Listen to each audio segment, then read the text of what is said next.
écoutez Europe 1, il est 19h. Europe 1 Soir. 19h, 20h. Hélène Zellani. Bonsoir à tous, très heureuse de vous accompagner jusqu'à 20h dans Europe 1 Soir, nouvelle édition consacrée à l'attaque terroriste contre Israël, 1 millier de morts et le nombre de victimes françaises s'est encore alourdi aujourd'hui, 8 tués, 20 disparus. Nous serons en ligne avec le politologue Frédéric Ancel pour analyser la situation, mais aussi avec le grand rabbin de France, Haïm Corsia, alors que ce soir les autorités françaises évoquent des risques d'action isolée contre les intérêts juifs au nom de la défense de l'islam. Et puis nous appellerons aussi une franco-israélienne dont 2 enfants sont en ce moment à l'armée.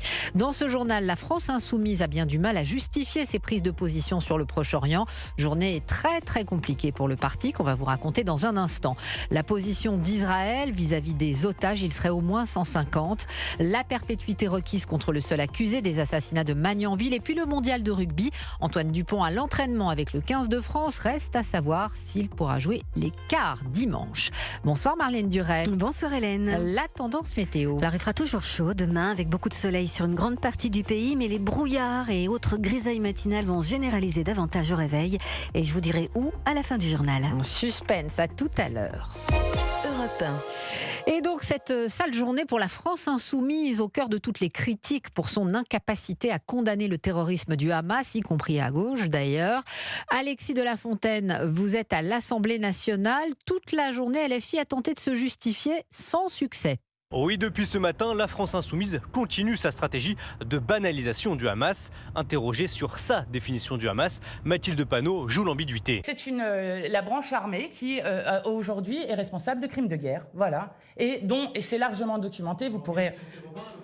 Mais j'ai répondu sur terroriste, en fait. J'ai répondu sur terroriste. Eh bien, j'ai répondu sur terroriste. Vous vous contenterez de ma réponse sur cette question. La France insoumise refuse de qualifier le Hamas d'organisation terroriste. Éric Coquerel se justifie. Si on fait cela, on assimile le Hamas à Daesh. Israël deviendra les gentils et le Hamas les méchants.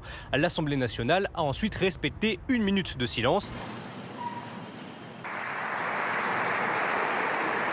Avant de soutenir unanimement l'État hébreu face à l'attaque terroriste de samedi dernier, sauf la France insoumise qui a refusé d'applaudir, une position dénoncée par Elisabeth Borne. Dans ces moments tragiques, je trouve choquant et désolant d'entendre des voix dissonantes jusque sur ces bancs.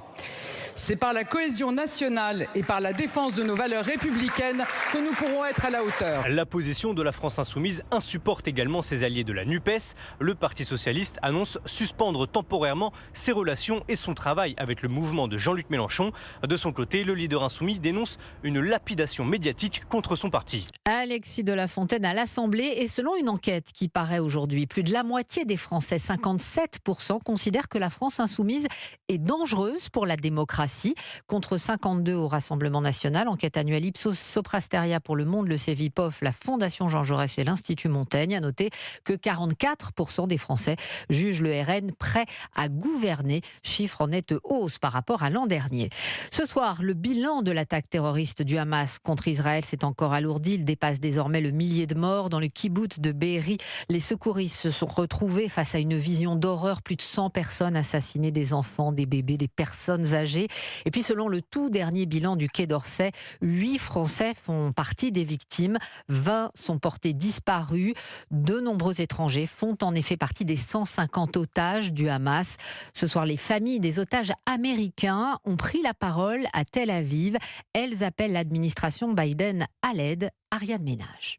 Devant chaque famille, le portrait d'un proche disparu. Naharneta est sans nouvelles de sa mère depuis samedi matin. Elle vivait dans un village à quelques kilomètres de la frontière avec Gaza. Mon frère, ma sœur et moi étions au téléphone avec elle lorsque les terroristes ont fait irruption dans sa maison. Nous avons entendu des cris.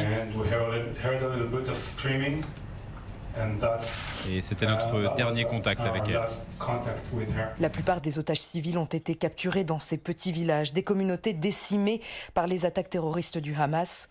D'autres, des soldats, ont été capturés dans des bases militaires, sans doute comme le fils de Reuvi Ren. Si c'est vraiment le cas, alors c'est un prisonnier de guerre. Il est citoyen américain, israélien. Nous demandons à ce que l'administration américaine fasse pression sur ces captifs pour qu'ils soient traités comme un prisonnier de guerre selon le droit international. La conférence de presse de ces familles est interrompue par une sirène d'alerte à la roquette. Elles courent à nouveau vers les abris antimissiles. Reportage d'Ariane Ménage, correspondante d'Europe 1 en Israël. Et on apprend ce soir que la France va affréter un vol spécial Air France jeudi pour rapatrier des Français. Les otages, des Israéliens, des étrangers, des femmes, des enfants, des civils, des militaires. Hier, le Hamas a menacé de les exécuter en réponse aux frappes israéliennes sur Gaza, qui ont d'ailleurs fait plus de 700 morts. William Molinier, Israël ne semble pas vouloir céder au chantage et continue à frapper la bande de Gaza. Oui, cette trajectoire de l'état-major israélien n'a pas bougé d'une seule ligne aujourd'hui. Les chars d'assaut, les véhicules blindés et le matériel continuent d'affluer le long de la barrière de sécurité avec Gaza dans le sud du pays. À l'arrière, les filières logistiques de ravitaillement et du génie militaire sont toujours approvisionnées. Les bombardements aériens se poursuivent, prélude à une éventuelle intervention terrestre. Les autorités israéliennes le répètent, le pays est entré en guerre et la guerre sera longue, une manière de préparer l'opinion publique à des heures difficiles. Quant au sujet des otages, il apparaît peu dans les discours officiels du gouvernement. Les pertes seront lourdes, pénibles, reconnaissent toutefois des responsables militaires sous couvert d'anonymat. Mais la stratégie pour l'heure est de ne montrer aucun signe de fébrilité quant à l'objectif affiché, détruire le Hamas, ses dirigeants et l'ensemble de son appareil militaire. William Molinier, la stratégie du gouvernement israélien, on va en reparler tout à l'heure avec le politologue Frédéric Ancel à 19h20.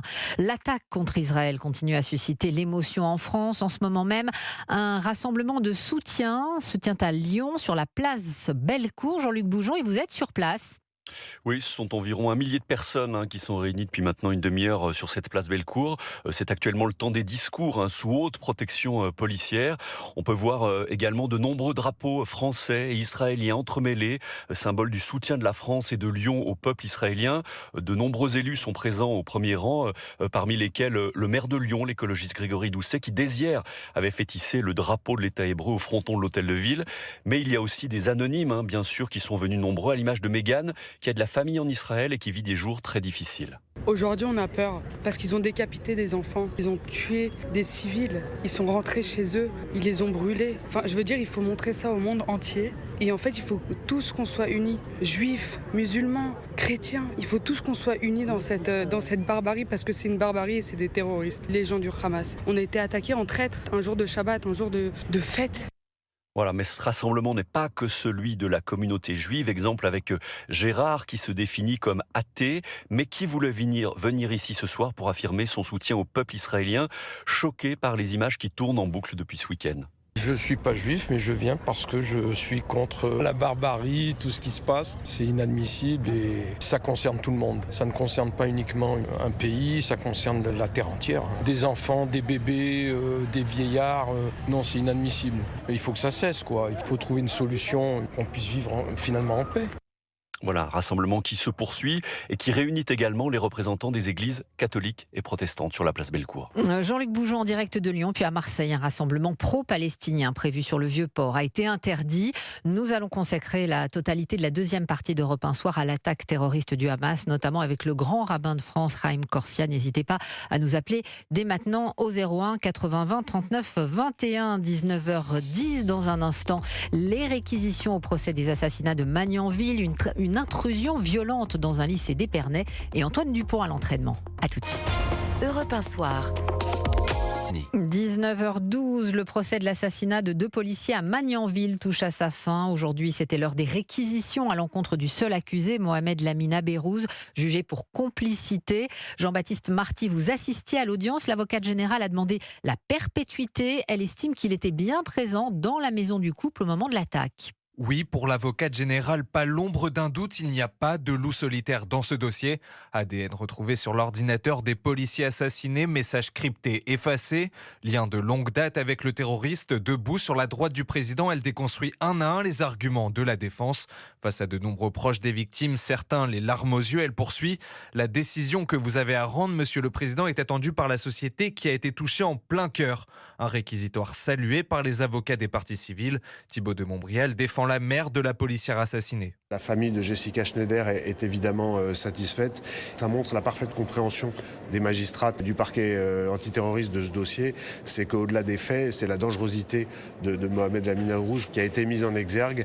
Et il était donc inéluctable, compte tenu à la fois des charges qui pèsent contre lui et de sa dangerosité, que ce soit la peine maximale prévue par la loi qui a été requise aujourd'hui. De son côté, la défense dénonce un procès joué dès le premier jour. Pour les avocats de l'accusé, on s'est écarté de la vérité judiciaire. Ils demandent l'acquittement. Le verdict est attendu demain.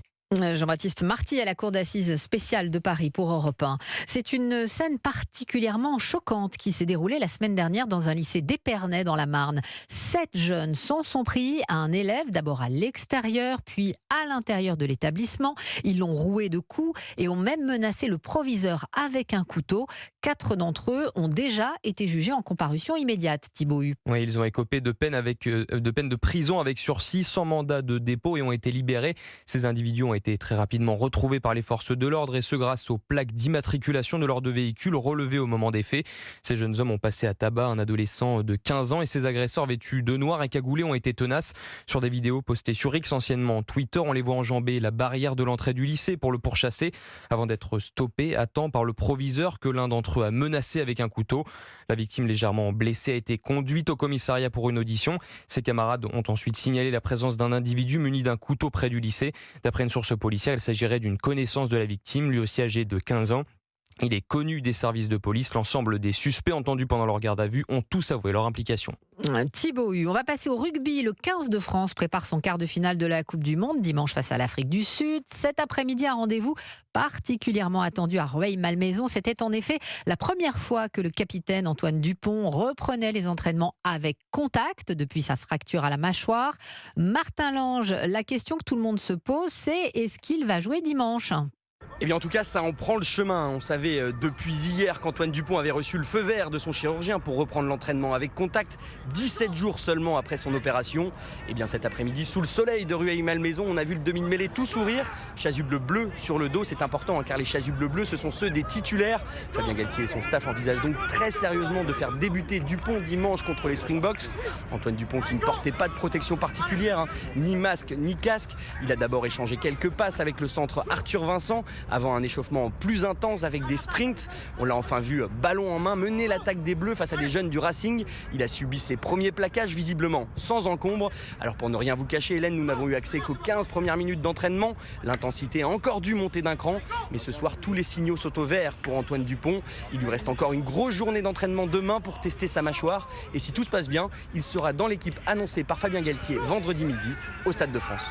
Martin Lange à Rueil-Malmaison. Martin, vous vous demandez sans doute qui va disputer la finale de cette Coupe du Monde de rugby. Eh bien, l'intelligence artificielle a la réponse. La France affronterait l'Irlande, selon la société anglaise Opta.